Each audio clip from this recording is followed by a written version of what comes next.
Bonjour et bienvenue.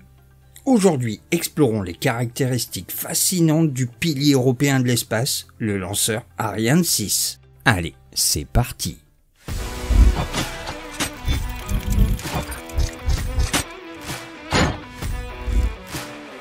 Un grand merci à tous, car nous voilà lancés dans une saison palpitante de vidéos, consacrée à l'exploration spatiale et à d'autres technologies tout aussi captivantes. Allons faire une petite promenade dans le passé avant d'entrer dans les détails d'Ariane 6. C'est dans les années 70, lorsque le CNES voulait l'autonomie dans les lancements de satellites. Cela a conduit à une série d'avancées technologiques aboutissant à une lignée de lanceurs qui ont constamment dépassé leurs prédécesseurs, Ariane 1 à 5.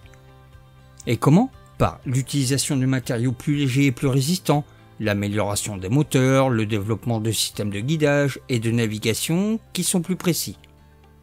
La dernière mission d'Ariane 5 fut le 5 juillet 2023 pour lancer 2 satellites, un satellite militaire français nommé Syracuse 4B et un satellite de communication allemand nommé Heinrich Hertz. Ariane 5, c'est 117 vols, 239 satellites dans l'espace en 27 ans. Les coûts élevés de fabrication et de gestion ainsi que la concurrence motivée par les États-Unis, en particulier avec l'entreprise SpaceX et son lanceur réutilisable Falcon 9, ont incité l'Agence spatiale européenne, l'ESA, à explorer l'idée d'un lanceur multifonction en décembre 2014. Cette démarche vise à offrir la flexibilité nécessaire pour s'adapter à diverses missions et charges utiles, comme le déploiement de multiples satellites ou sondes au sein d'une même mission spatiale, avec la possibilité de les libérer sur différentes orbites. Néanmoins, chaque puissance économique possède ses propres lanceurs, parmi lesquels la Chine, les 2 Corées, Israël, l'Inde, l'Iran et la Russie, et bien d'autres. Ariane Group joue le rôle de maître d'œuvre en facilitant la collaboration de 550 entreprises européennes situées dans 22 pays différents pour mener à bien le projet de développement d'Ariane 6.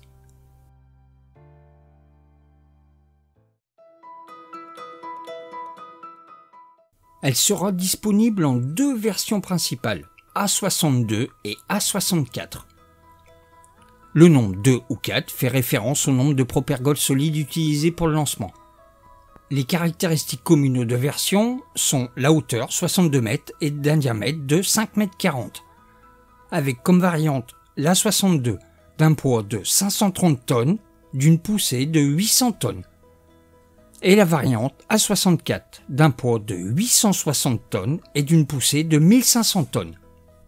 Ce lanceur polyvalent va contribuer de jouer un rôle central dans les activités spatiales européennes, grâce à son développement et à sa participation aux différentes missions. La structure de la fusée se compose en 2 étages principaux et de plusieurs composants travaillant ensemble pour permettre le placement de charges utiles en orbite. Notamment une coiffe en 2 exemplaires, une de 20 mètres ou une de 14 mètres, qui est divisée en 2 sections lors de sa construction, d'un diamètre total de 5,4 mètres et d'un poids de 2,9 tonnes. Fabriquée à partir de fibres de carbone-carbone. Elle est conçue pour résister aux contraintes et aux charges extrêmes subies pendant le décollage et le retour de celle-ci. Cette coiffe est capable de supporter des températures allant jusqu'à 2000 degrés. Elle sera en mesure d'accueillir une large variété de charges, satellites de télécommunication ou d'observation, constellations de nanosats, sondes d'exploration. Elle pourra être utilisée une dizaine de fois. Et oui, chaque demi-coiffe, lors de son éjection, redescend sur Terre et est récupérée grâce à un parachute. Vous avez l'étage supérieur à propergole liquide, d'une hauteur de 8,70 m et équipé du moteur Vinci, fonctionnant au moyen d'un mélange de comburant et de carburant, avec 2 réservoirs, un de 20 tonnes d'hydrogène liquide et un de 10 tonnes d'oxygène liquide. Avec une poussée de 18 tonnes, cette propulsion révolutionnaire offre la capacité de réallumage multiple de 1 à 4 fois. Une fonctionnalité qui permet de positionner différentes charges utiles sur des orbites spécifiques, géostationnaires basses et hautes, et il sera allumé pendant un maximum de 900 secondes, soit 15 minutes en tout, hors atmosphère. Cet étage existe en 2 versions en fonction de la charge et de la mission. En complément, vous avez le Silda de 4,5 mètres de diamètre qui existe en 3 hauteurs, 7,8, 8,8 et 9,8 mètres. Eux, ils protègent les satellites avant le largage et sont fabriqués en fibre de carbone nid d'abeille. Et chaque fabrication est spécifique en fonction des satellites embarqués. Vous avez en tout 70 combinaisons possibles pour le client. L'étage inférieur, qui fait 32,5 mètres, se compose de 2 réservoirs distincts. Le réservoir d'oxygène liquide pesant environ 35 tonnes. Il peut conserver son contenu à une température extrême de moins 183 degrés Celsius. Le deuxième réservoir contenant de l'hydrogène liquide d'une masse d'environ 115 tonnes à moins 253 degrés Celsius. Les 2 étages de ce lanceur sont particulièrement remarquables dans leur élaboration, qui joue un double rôle en tant que paroi latérale et base structurelle. Ils sont élaborés à partir de viroles fines, dotées d'une épaisseur d'environ 2 mm. L'assemblage est accompli par une technique de soudure innovante, baptisée friction malaxage, assurant une intégrité structurelle optimale. Et ces viroles sont fabriquées d'un alliage complexe où se marient l'aluminium, le lithium, le zinc. Ce mélange résulte en un matériau à la fois solide et léger, une combinaison essentielle pour allier résistance et réduction du poids total de la fusée.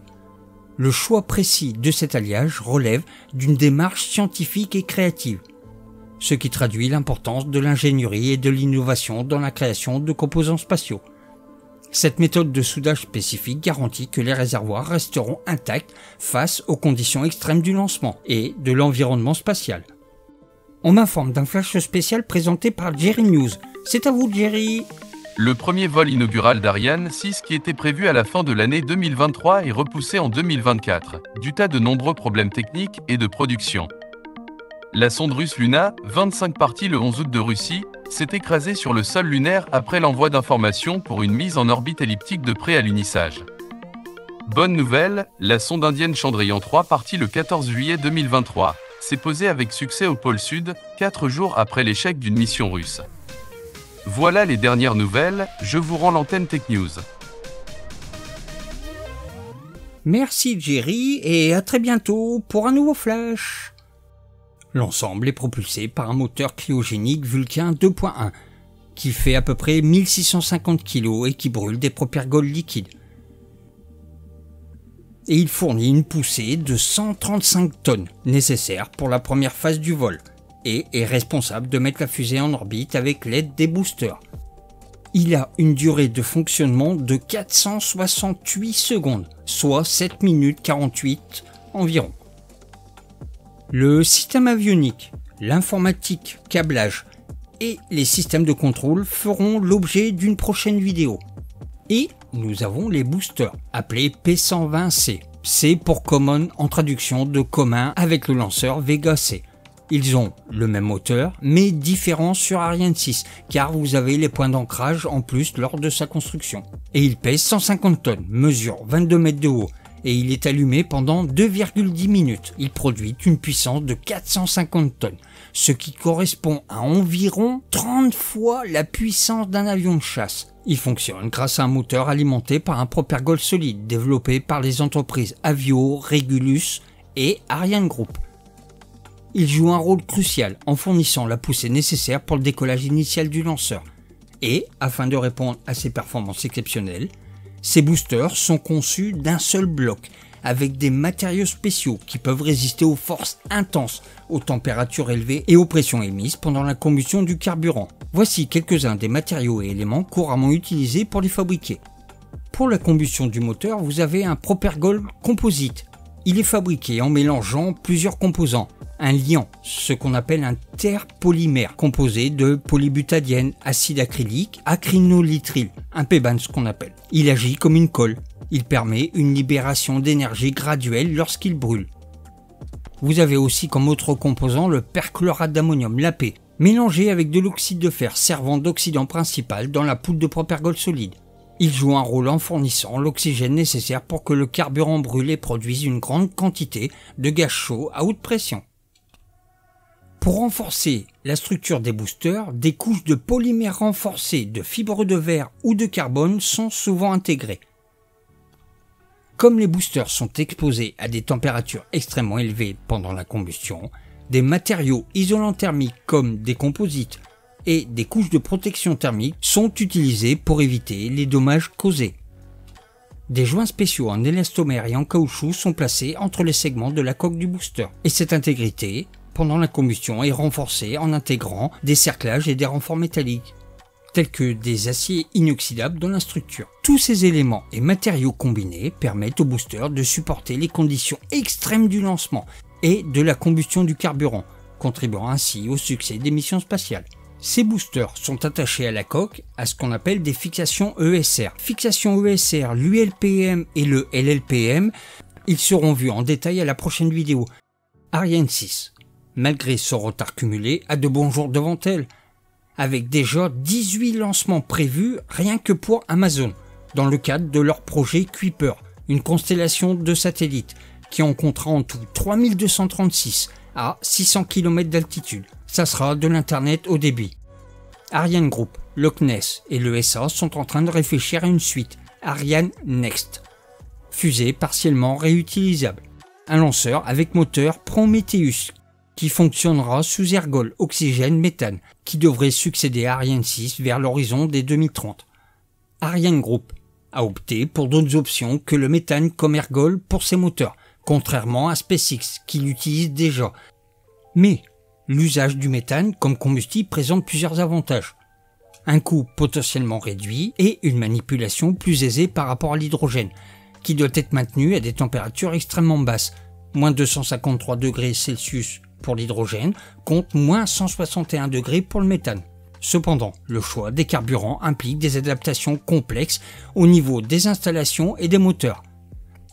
Ariane Group a privilégié d'autres solutions pour Ariane 6, tandis que SpaceX mise sur les propriétés avantageuses du méthane pour ses moteurs. Ariane a fait le choix de capitaliser sur leur expérience antérieure en conservant des éléments de ses lanceurs précédents, et cela semble être une décision judicieuse.